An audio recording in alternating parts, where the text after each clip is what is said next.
Hello and welcome to World of Warbirds. I'm Brian Pierce. Please sign up at my Patreon to get episodes earlier, bonuses, to have a say on future content, and to interact with me and other Warbirders directly. But mainly you'll have the satisfaction of helping keep this podcast going. You can also toss me a tip via PayPal at WOWB17, or even just drop me a review. Thank you for your support. Now on to the show.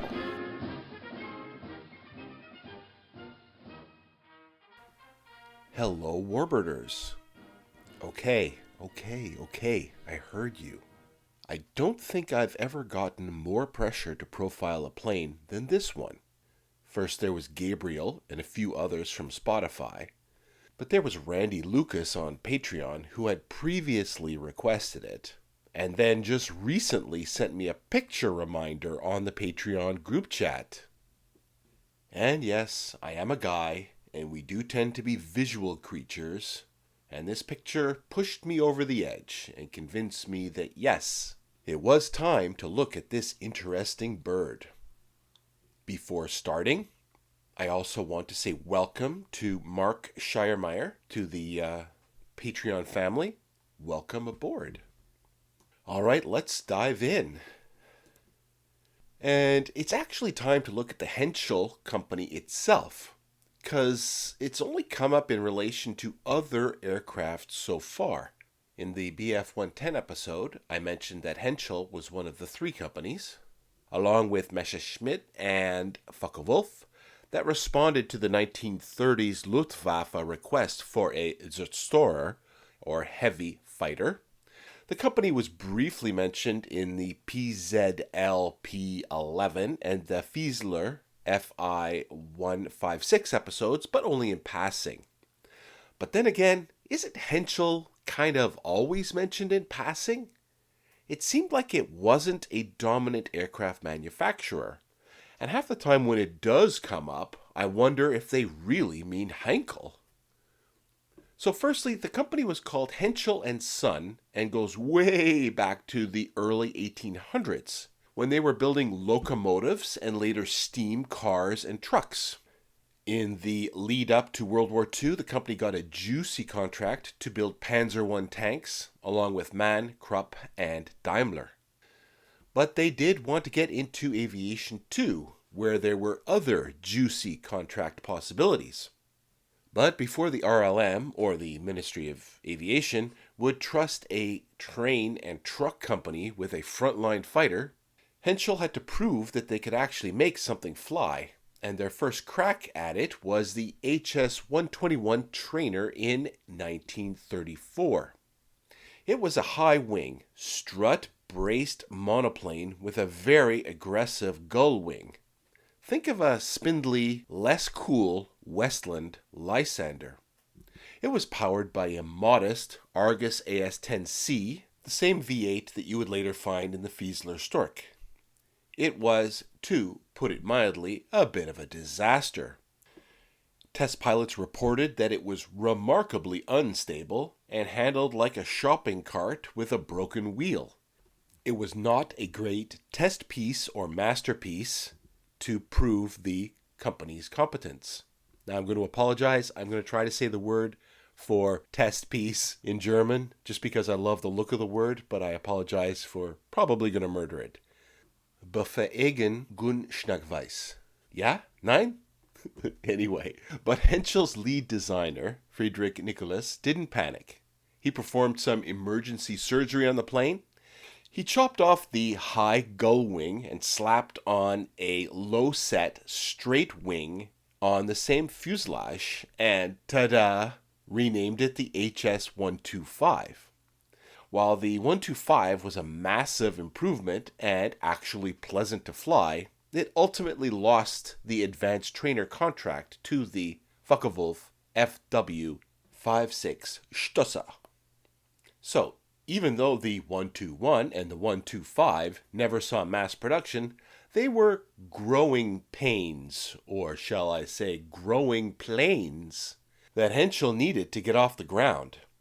Without these two failed experiments, we never would have gotten the HS-123, a rugged indestructible biplane dive bomber that pilots loved so much that they begged the Luftwaffe to keep it in service long after it was technically obsolete. They built 265 of those. They served in the Luftwaffe everywhere until the end of the war, and the Spanish Air Force only retired theirs in 1953. It'll get its own episode one day. So, Henschel had been a quick learner and was now in the airplane business. So I was just thinking back to the Farham episode, where the French were attempting the BCR concept, bombardment, combat, reconnaissance, or avion à toute faire, or the Swiss Army type plane that can do anything. The Luftwaffe was the opposite. They went very specialized, with different types for reconnaissance, liaison, transport, and dive bombing ground attack. But even that was not specialized enough for them. The Spanish Civil War had shown that although the dive bomber was best for high-value, well-protected tactical targets, something else was needed to destroy, delay, or disrupt enemy logistics, supplies, and reinforcements far behind enemy lines before they could ever reach the active battlefield. And although there had been some of this during the First World War, like bombing railway yards, this highly specialized aircraft would come into its own in the Second World War and be known as an interdiction plane or interdictor. So the RLM came up with some requirements that were going to be mighty hard to meet, especially as some of these requests kinda contradicted each other. It needed to have very heavy armor to protect the pilot and engines and other vital parts. Speaking of engines, it needed 2 of them for backup and reliability over the battlefield. But these were not to be the really powerful state-of-the-art engines that needed to be reserved for, real bombers and fighters. No offense. It needed to be able to carry the really heavy weapons that could punch through tank armor, but also be as small as possible to make it harder for AA gunners to hit. The RLM called it a Schlachtflugzeug, or a ground attack aircraft. And in April 1937, they invited Blohm & Voss, Focke-Wulf, Gotha, and Henschel to try out for this crazy offer. Now, Gotha didn't even call back. Blohm & Voss offered to modify their HA-141 for the role. The name might not be familiar, but you've for sure seen it if you're a true warbirder. It's that very unconventional isometric one with the completely glassed over cockpit out on one wing and the engine roughly on the center line. But it was considered just too weird for the role and was rejected. And then there were 2. And in October 1937, the RLM issued contracts to develop these 2. The Focke-Wulf and Henschel's, which was later given the official designation of HS-129. Focke-Wulf's idea was a bit of a shortcut. They were to take their FW-189 reconnaissance aircraft and upgrade it and upgun it for the role. If you forget what that one is, yes, I have an episode on it, but here's a quick and dirty reminder of what it was like. Unlike the HA-141, it was already conveniently a twin engine with the 2 Argus AS-410 engines out on the wings, connected to 2 twin booms that led to a twin tail. The engines weren't top of the line, so they satisfied that requirement. The Argus AS-410 was an air-cooled inverted V12 engine, and it was a bigger brother to the engine used in the Fiesler Storch. For the new ground attack version, the crew compartment, which in the reconnaissance version was one big, very glazed pod with a stepless cockpit in the front, leading back to a fully glazed tail cone in the rear, was replaced by a compact, armored counterpart. But it was found that it handled poorly due to the increased weight, and development was ceased. That left Henschel. Okay, so by this time in this podcast, I figure I'm not going to be surprised in ever writing a sentence. But here we are.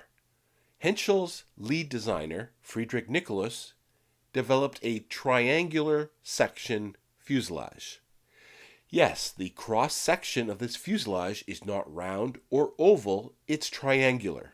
Yes, like a Toblerone chocolate bar. Yes, you have my permission to buy one to do research. Delicious, delicious research. But seriously, it was triangular, and this was for the same reason that a tank's sides are sloped too, to help deflect bullets. Because this thing was designed to be right down there in the fire. The nose was made of 75mm thick armored steel.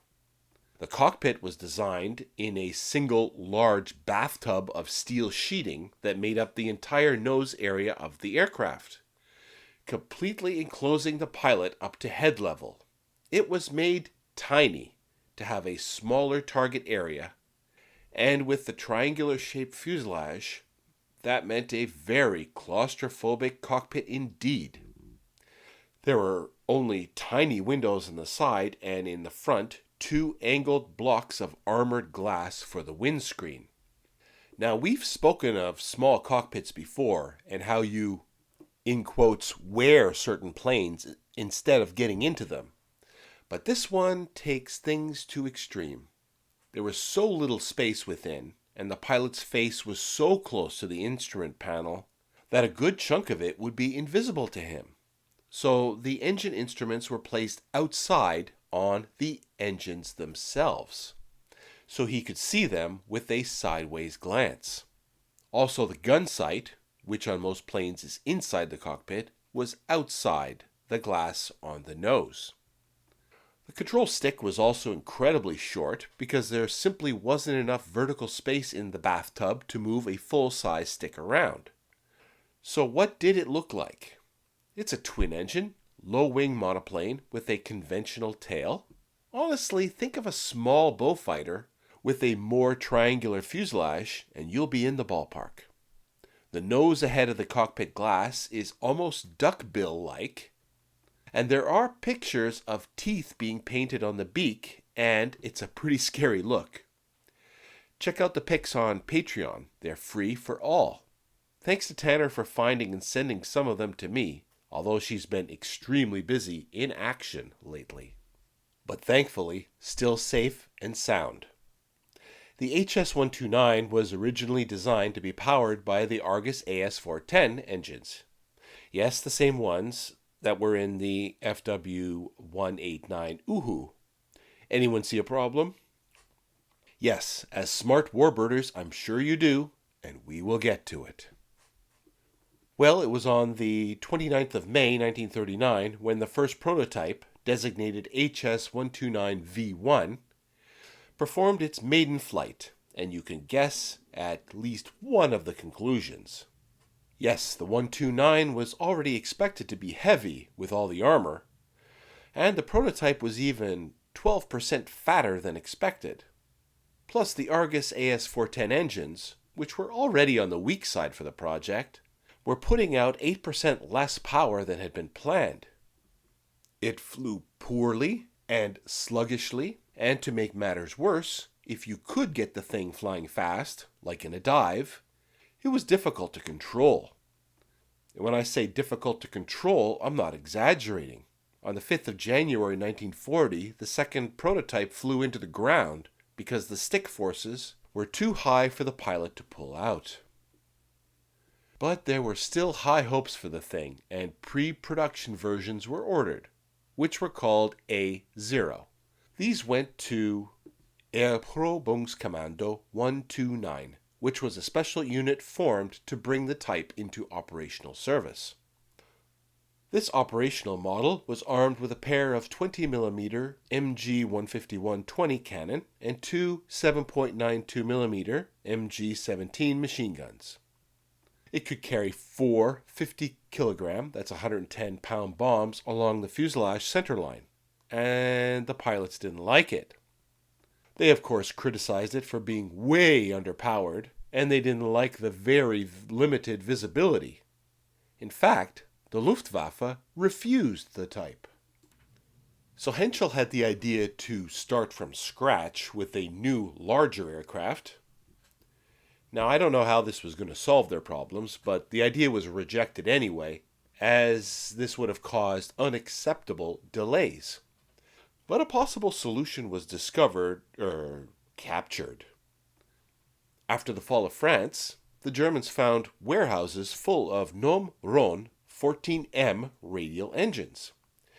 They were small, fit the airframe perfectly, and most importantly, provided more power than the Argus. 690 horsepower compared with 459. The Gnome-Rhone radials also came in versions with opposite rotation for the propellers. On the HS-129, the left engine rotated clockwise and the right rotated counterclockwise, as seen from nose on. And this eliminated engine torque problems. Now, this thing was never going to be a powerful rocket, but the new engines made the type at least acceptable, and the visibility was improved with a new canopy design on the B1 version. Improvements in manufacturing techniques meant that the B1 could use curved armor plating. This meant that the armor could become the outer surface, increasing the space inside the cockpit and improving the view. Electrically actuated trim tabs help with the high stick forces. Schlaggeschwader 1 had been formed in January 1942 and started off using Bf-109 EBs, which were the fighter-bomber version of the Bf-109E. I wonder how they felt when the tiny and weird-looking HS-129s arrived. They were assigned to the Eastern Front in May 1942. The wing supported the 11th Army, which was under the command of Erich von Manstein in the Battle of Kirsch Peninsula. This was Operation Buzzard Hunt. On the 9th of May, it suffered its first casualty when an HS-129 was shot down by ground fire. Nonetheless, the supporting attacks against Red Army infantry and troop columns immediately behind the front were very effective and enabled the German forces to break through. The Bf-109 fighters also engaged in air-to-air combat, although this was not the wing's mission. On the 12th of May, the first group claimed the first enemy aircraft shot down near Markova. Kerch fell on the 15th of May. The cost to the group was 2 Bf-109s lost to ground fire. The unit's attacks on airfields in the opening days were impressive. On the 9th of May, 15 HS-129s claimed 40 Soviet aircraft destroyed on the ground. Major General Shripko, a staff officer attached to the Crimean front, remarked, "After dealing heavy strikes against our airfields, the enemy's aviation started blocking them, preventing our fighters from taking off." Do you enjoy this show? Please join my Patreon. It's only $5 a month. There are advantages to being a supporting patron of the podcast, such as getting the episodes a week earlier and getting the bonus episodes, having a say on future content like this, and being able to interact with me directly. But mainly you'll have the satisfaction of keeping the podcast going. If you're presently listening to me through Patreon, well, thank you for your support. You can also toss me a tip via PayPal at WOWB17 or just give me a good review. It all helps, and I appreciate it more than you know. So although the HS-129 was performing well, it would be constantly updated, and from time to time a line would be drawn and a new version declared. One major addition that was needed was dust filters. The Gnome and Rhone engines tended to run hot anyway, but then add in the dust in low-level flight in Russia and they would overheat. Then a unit of HS-129s were deployed to North Africa, and it was a near total disaster. The Gnome and Rhone engines were completely unsuited for use in the desert. Their poor dust filters and tendency to overheat had caused problems in Russia, but in North Africa they combined to virtually destroy the unit. 2 violent sandstorms wreaked havoc on the unit's engines. After the first, the aircraft's already lengthy takeoff roll nearly doubled. The HS-129 could never be accused of being overpowered. Following the second storm, getting airborne became almost impossible. Only by stripping out their guns and ammunition were the aircraft light enough to be ferried westward in order to keep pace with Erwin Rommel's retreating forces. 10 days later, not a single one was serviceable, and an Allied air raid on the 13th of January destroyed 3 outright, while 3 others were deemed beyond repair. The few survivors that could still move struggled back towards Tunis, as the Staffel's personnel were sent home to Germany, before later being reassigned to the Eastern Front.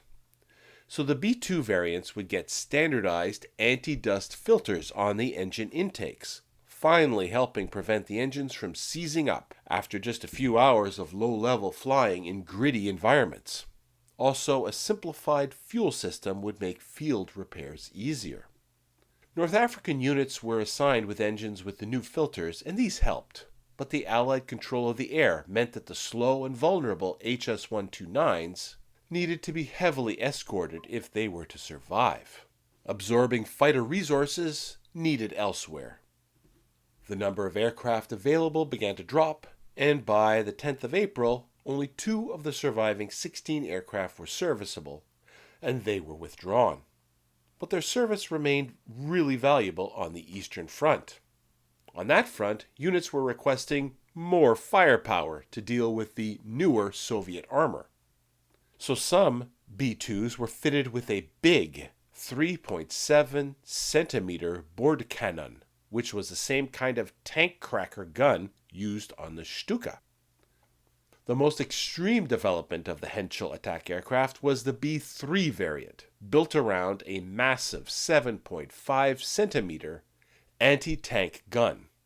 Engineers selected the semi-automatic Rheinmetall Pak-40, already adapted for airborne use in the Junkers Ju-88P1, and redesigned it specifically for the HS-129. The result was the BK-7.5, Board Cannon 7.5. Although the complete installation weighed about 1,200 kilograms, that's 2,600 pounds, it was actually lighter than the original Pak-40.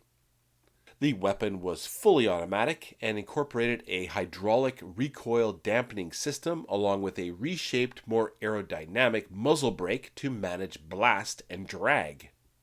A 12-round autoloader, fed from a rotary magazine, was installed in the space behind the cockpit, within the rear section of the wing root.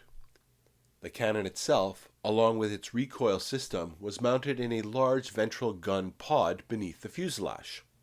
Spent cartridges were ejected through a circular opening at the rear of the pod immediately after firing. In theory, the HS-129B3 could knock out virtually any tank then in existence. You essentially had a medium-sized anti-tank gun with a pair of wings wrapped around it. It was slow, it was heavy, and if one engine failed, it usually meant the pilot was going to go for an unscheduled landing. But on the Eastern Front, it became the Panzerknacker that Soviet tank crews genuinely feared. The only other operational ground attack aircraft to be factory equipped with a similar caliber gun was the North American B-25G and H Mitchell, which mounted a 75mm M4 cannon. Total production for the HS-129 was 865 units. But, following the invasion of Normandy, there were production problems. What's the connection? Yes. Remember that the engines and some other components were manufactured in France. And so, as they were disrupted or overrun, then the supply was reduced and ultimately ceased. 2 other updates were planned. One was the HS-129C, which would have installed the Izota Frashedny Delta air-cooled inverted V12 inline engine that delivered 850 horsepower. Yes, you heard that right. It was an air-cooled V engine, which is so rare, I'm not sure if I've ever heard of one before at all. It was to provide more power for less weight, but the engine installation was delayed and was still not ready for production when Henschel's plant was overrun by the Allies in 1945. The HS-129D was a plan to use either 2 1,085 horsepower Junkers Umo 211s or two 1,539 horsepower BMW 801s to improve its performance. But no prototypes were made, and so I don't even know why I'm mentioning it. So who else besides Germany operated the 129? The Kingdom of Romania was the most significant foreign operator. They received several dozen HS-129B2s starting in 1943. Interestingly, after the coup in August 1944, when Romania joined the Allies, their remaining HS-129s were actually turned against the German forces. The Kingdom of Hungary also received a small number of B-2s, roughly 4 to 6 aircraft in 1943, to bolster their anti-tank capabilities on the Eastern Front, although their impact was limited due to the small numbers. I really wish that I could find an actual, full autobiography of an HS-129 pilot. I would love to see how one man would weave together all the pros and cons of the machine to come up with a personal verdict. But first-person accounts from HS-129 pilots are quite rare compared to those of Bf-109 or Stuka aces, largely because the survival rate for Schlachtflieger, ground attack pilots, on the Eastern Front was brutally low. However, some striking testimonies exist that paint a picture of a plane that was as dangerous to its pilots as it was to enemy tanks. One that I'd really like to read would be the memoir of Rudolf Heinz Rufer, the Panzerknacker ace. He's the most famous HS-129 pilot and was credited with 80 tank kills. His combat reports describe the sheer focus required to fly the machine, describing it not as a plane, but as a flying gun platform. His tactics involved flying at grass top level to line up the 30mm Mk-109 cannon, often firing only when he was within 300 meters of a Soviet T-34 to ensure the shells would penetrate the top armor. But there's no memoir, as Rufer was killed in action in 1944 when his HS-109 was hit by Soviet flak and exploded over Poland. I would like to get my hands on a copy of Martin Pegg's book, HS-129, Panzerjäger. I found some snippets from it that describe some of the cons of flying the 129. One mentioned the claustrophobia, which, on a personal note, I would not do well with. One pilot famously noted that the cockpit was so narrow that his shoulders touched both sides. He described the feeling of being encased in a steel coffin before the mission even started. Sounds so appealing to fly.